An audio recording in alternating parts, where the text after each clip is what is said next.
In this video, I'm going to break down margin calls and can it happen to you when you're selling put options. So let's jump right in. To let the cat out of the bag early, yes, you can get margin called by selling put options using margin as collateral, even if the option expires 1 to 2 years down the line in the future. So in this video, I'm going to walk through a theoretical example of a person who this happens to, so you can really internalize how that happens, and then also be talking through ways you could prevent this from happening in the first place. It's a very dangerous scenario. You don't want to do this, so really, hopefully this message hits home. So in this theoretical example, we're going to talk about a person who has an account value of $100,000 in their portfolio.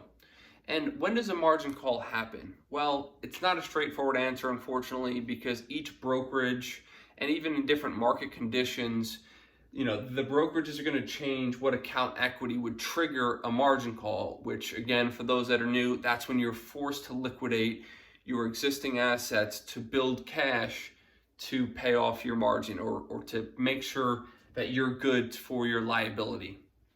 So what's account equity, right? This is something, if you're new, it might be foreign to you, but to break it down, it's really just, a fraction. It's the money in your account and the assets in your account that you bought with your own money, right? You purchased them, divided by the money you have in there, so the same, plus the margin that you owe times 100, right? That is the calculus that you really want to understand. And again, if you're thinking through how to never let this happen, what are you going to do? You're going to make sure, you're going to run account sensitivities where this balance, you make sure that even maybe 10 percentage points above, you're never going to let yourself get below 60% equity in your account, right? And you're going to think through the scenarios. So that's one way how you prevent this from happening, making sure you're above the threshold that's even possible for that in a market downturn and drawback. So now let's start talking through the put options. Let's say this person bought 5 put options that are at $100 strike price, and each of those put options is 100 shares. Essentially what you're saying here is you are going to buy $50,000 worth of this stock, right? So that's a pretty big investment, but I would take it you'd probably get paid, maybe $1,000 to $2,000 minimum for making this in premium. So let's say the stock price today is at $100. So you were saying you're buying it today for $100. You're willing to buy it today for $100. That's maybe the option expires in 1 to 2 years from now.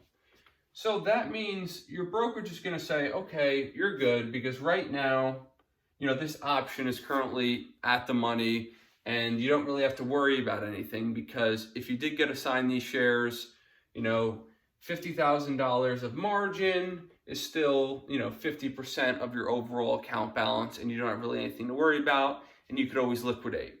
So what happens in a market downturn? Let's say, one of the things that you really need to focus on is during market corrections, how is your portfolio going to react? Is it substantially more or less than what the market's going to be doing? And how do you do that? You look at that through beta, right? If you're overly exposed to maybe high growth companies with low margin, those companies, as you can see in your portfolio, move multiples of what the market moves.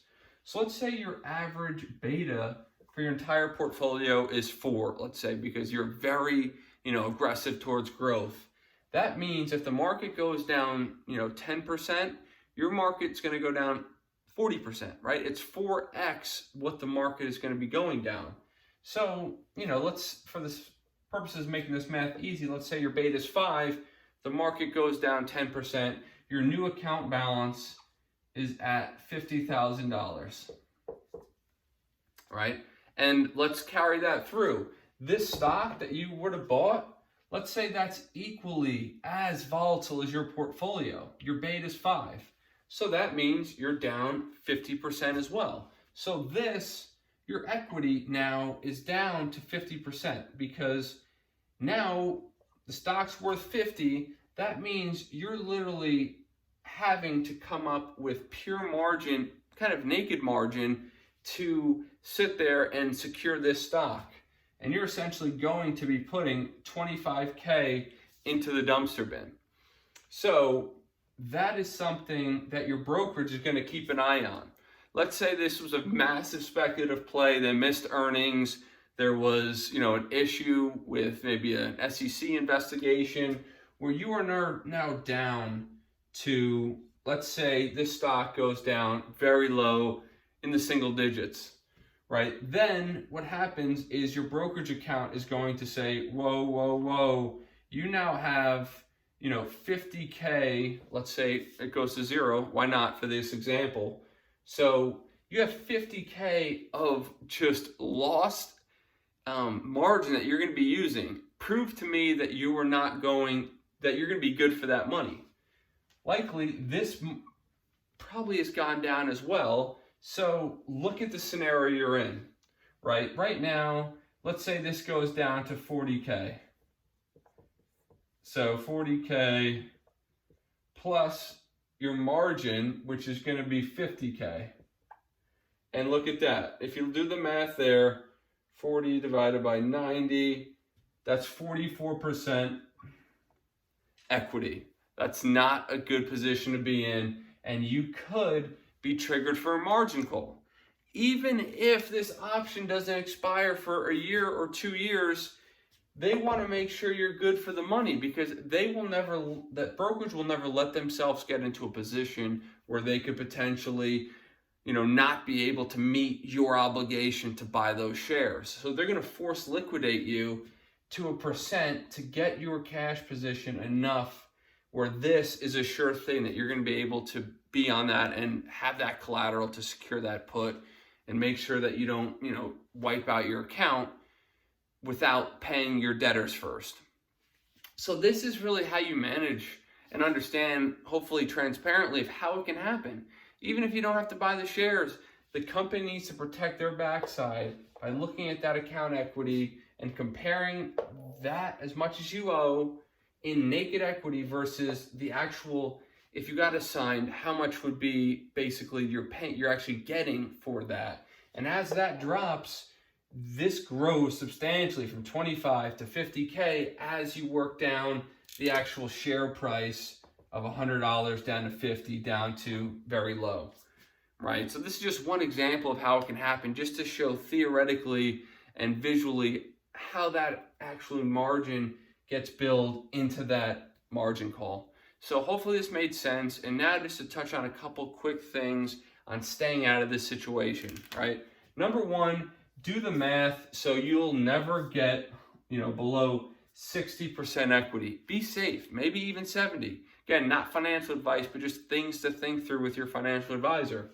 Another thing, look at the beta of your portfolio, right? Really look at the weighted average of what your beta would be for each of your positions and make sure that, assume the worst case scenario. Assume a 40% drop in the S&P, right? If you're at a 5 beta, this is going to go to 0 because you're way overexposed to very volatile securities, and then you are going to get destroyed on this margin call because, this value isn't going to go to 50 or 40, right? Down to 40. This could go down to 5K, right? And then that's when you get in these super low scenarios and you get margin called and pulled out of all your positions, right? So monitoring this beta is the second key point, I would say, and that is how you go through the scenario, right? So look at, okay, what does a 30 or 40% pullback, look like from my beta? And then, okay, making sure this math works out where you're still at 60% equity if all of your put options securities went to 0 and you had to buy everything that was worthless. So go through that thought process as well. And then lastly, I would say another key learning that I've had through put options is never invest the premium you get. Why is that so important? Because you can buy back your option much easier when the premium you receive for it at least is still sitting in your account. And keep that premium in there until the option is closed, then invest that in additional securities. Why is that? Let's say you invest that money into the stock and then you hit a recession or something happens with that stock and it goes down. It can be much more difficult to get capital to buy that put option back at a loss just so you can close it and be done with it, because the value of that premium, you just sank that by 40 or 50%, and now you need to come up with even more capital to buy your negative put option to close it out so you don't need to worry about it. So keep those premiums until the option is closed, and once that option is closed, hopefully in the money, you don't have to worry about buying it back and you go invest it. So those would be my 3 things to really think about and talk with, strategize and think through your account equity, whatever's going to be safe, making sure your beta in the situation of a market correction is not going to bite you in this calculation that's here, and then don't sell your premium. Don't invest your premium until the option is closed. So hopefully this made some sense. I was very surprised when I was trying to learn this that there wasn't any good videos out there to explain this to new investors, and hopefully this starts your journey to understand a little bit more clearly and protecting yourself as a smart investor, because it's us versus Wall Street, and hopefully this video helps get us one step closer to kicking their can. So thanks for listening to Live to Learn USA. If you like this content, feel free to subscribe. Love to engage with you guys in the comments if you have any questions or thoughts. So stay tuned for more.